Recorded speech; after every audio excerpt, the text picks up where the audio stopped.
몇 년 전 인천 송도에 갔다가 신도시 조감도를 본 적이 있었습니다. 조감도를 보니까 앞으로 지어질 신도시가 상상이 되고 매우 기대가 되었었습니다. 여러분, 교회는 천국을 보여주는 조감도입니다. 교회를 통해서 천국이 어떤지를 맛볼 수 있는 거죠. 오늘 사도행전에 나타난 초대교회의 모습을 통해서 천국을 맛보기를 원하고 또 이 땅에서도 천국을 사는 저희 모두 되기를 원합니다.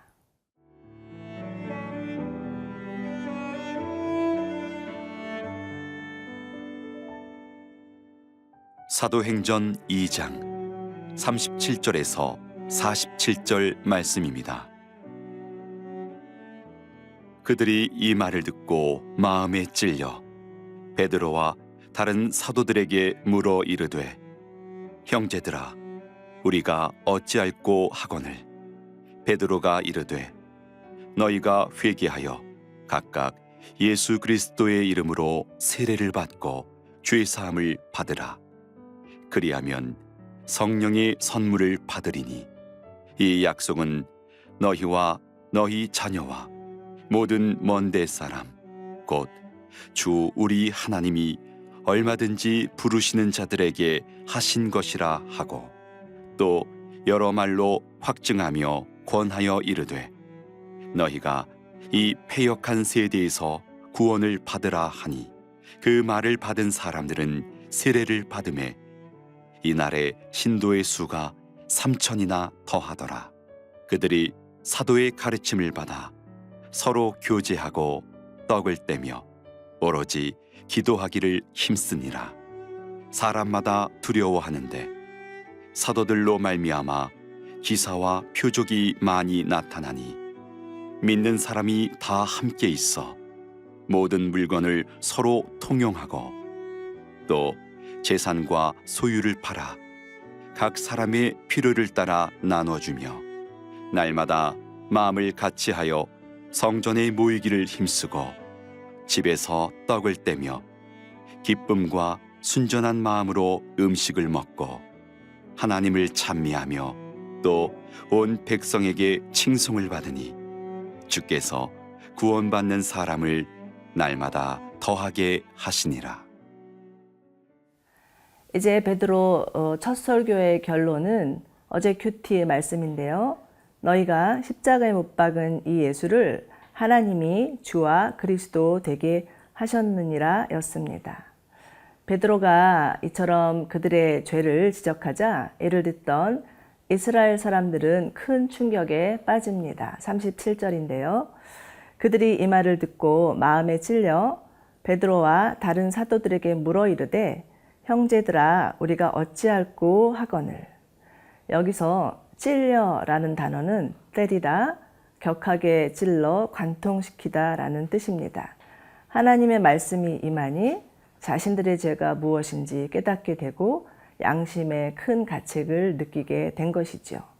히브리서 4장 12절에서는 하나님의 말씀은 살았고 운동력이 있어 좌의 날선 어떤 검보다도 예리하여 혼과 영과 관절과 골수를 찔러 쪼개기까지 하며 또 마음과 생각을 감찰하나니 라고 합니다. 이처럼 하나님의 말씀은 사람들의 마음을 찌르고 쪼개고 마음속에 있는 생각까지도 꿰뚫습니다. 말씀을 듣기 전에는 자신이 죄인인 줄 몰랐는데 말씀을 듣다 보니 하나님 앞에 얼마나 큰 죄인인가가 깨달아지고 그동안 자신이 지은 죄가 생각나고 그래서 견딜 수 없어서 하나님 앞에 한없이 울었더니 아무것도 변한 것은 없는데 세상이 달라 보이더라. 아마 이런 간증들 들어보셨을 것입니다. 이것이야말로 하나님의 말씀의 능력이죠. 아마 여러분들도 이러한 경험들 하셨을 것입니다. 그런데 만약 말씀을 들었는데도 아무런 감동도 없고 찔림도 없다라면 이것은 꽤 심각한 일입니다. 마태복음 13장에 나오는 씨 뿌리는 자의 비유처럼 말씀을 듣는 자의 마음이 길가 같고 돌밭 같고 가시덤불 같기 때문이죠. 자, 이제 38절을 보십시오. 베드로는 그들을 향해 너희가 회개하여 각각 예수 그리스도의 이름으로 세례를 받고 죄사함을 받으라. 그리하면 성령의 선물을 받으리니 라고 얘기합니다. 회개란 자신이 죄인인 것을 깨닫고 하나님 앞에 돌아서겠다는 믿음의 결단이고, 세례는 이제 내가 예수와 함께 죽고 예수와 함께 살겠습니다 라고 하는 믿음의 고백입니다. 그리고 이러한 자들에게 하나님께서 선물로 성령을 주시는 거죠. 그러므로 회개와 세례는 그리스도인들에게 매우 중요한 영적인 결단이요 선언입니다. 자, 이제 말씀을 듣고 마음에 찔림을 받은 이스라엘 사람들 안에 회개의 역사가 일어나고, 또 무려 3,000명이나 되는 자들이 세례를 받고 교회가 시작되었습니다. 정말이지 폭발적인 성령의 역사가 아닐 수 없습니다. 바라기는 우리 가운데도 이러한 회개의 역사가 일어나기를 소망합니다. 그래서 믿는 자의 수가 더해지고 세례받고 성령 받는 교회 공동체가 더욱 세워지기를 소망합니다. 그래서 이러한 교회를 통해서 하나님 나라가 이루어지기를 바라보며 구하는 저희 모두 되기를 원합니다.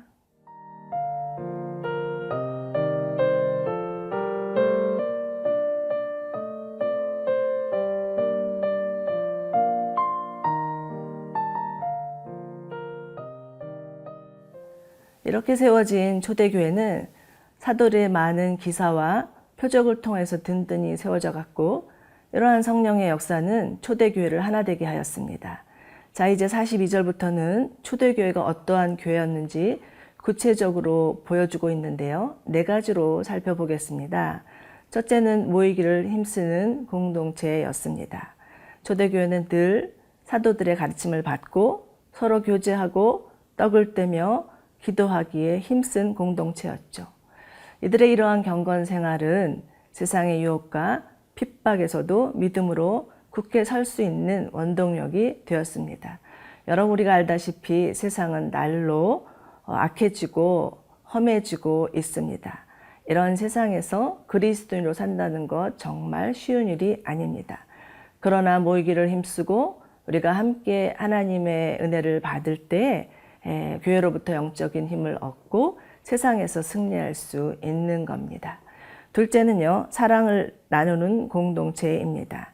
이들은 물질에 대한 인간적인 소유욕을 넘어서 서로의 필요에 따라 나눠주는 공동체였습니다. 초대교회에 나타난 성령의 역사가 이들의 이기심, 탐욕으로부터 자유케 했던 거죠. 움켜쥔 손을 펼치고 자기가 가지고 있는 것을 플로잉하면서 초대교회 안에 사랑이 더욱 풍성해졌습니다. 그런데 이는 어떤 압박이나 강제에 의한 것이 아니었죠. 하나님의 은혜 받은 자들의 자발적인 섬김이었습니다. 셋째는요, 친교하는 공동체입니다. 이들은 마음을 같이해서 성전에 모이기를 힘쓸 뿐만 아니라 집을 개방해서 함께 식탁의 교제를 나누었습니다. 흔히 교회를 밥상 공동체라는 말을 하기도 하죠. 우리는 이를 통해서 주 안에서 한 가족임을 깨닫게 되는 것입니다. 그리고 무엇보다 초대교회는 차고 넘치는 하나님의 은혜로 인하여서 하나님을 예배하는 예배 공동체였습니다. 여러분, 위에 3가지 모이기를 힘쓰고 또 서로 나누고 친교하는 것은 교회가 아닌 세상에서도 있을 수 있는 일입니다. 그렇지만 교회가 세상과 다른 것이 있다면 하나님을 예배하는 예배 공동체라는 것입니다. 47절을 보십시오. 하나님을 찬미하여 또 온 백성에게 칭송을 받으니 주께서 구원 만든 사람을 날마다 더하게 하시니라. 교회가 건강하고 성숙한 교회인지 아닌지를 분별하는 기준은 세상이 교회를 향해서 어떻게 보고 있는가에 달려 있습니다. 만약 건강하고 성숙한 교회라면 세상으로부터 칭찬을 받을 것이지만, 만약 그렇지 않은 교회라면 세상의 지탄과 비난을 받을 수 있습니다. 여러분, 세상은 우리를 향해서 복음을 말하지 말고 복음을 보여달라고 합니다. 우리 모두 복음을 말하는 자에 그치는 것이 아니라 복음대로 살아내는 자들이 되기를 소망합니다.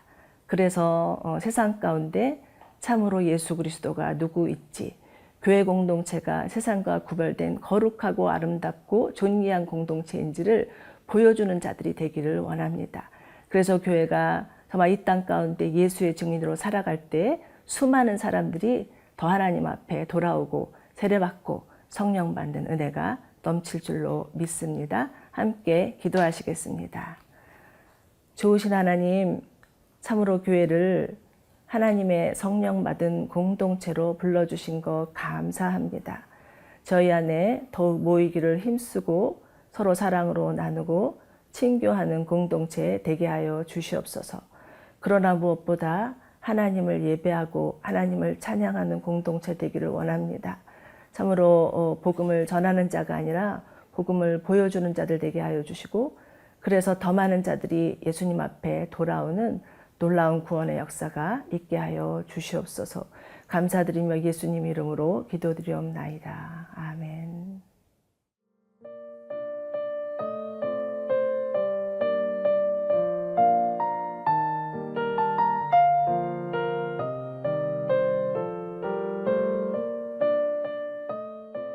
이 프로그램은 시청자 여러분의 소중한 후원으로 제작됩니다.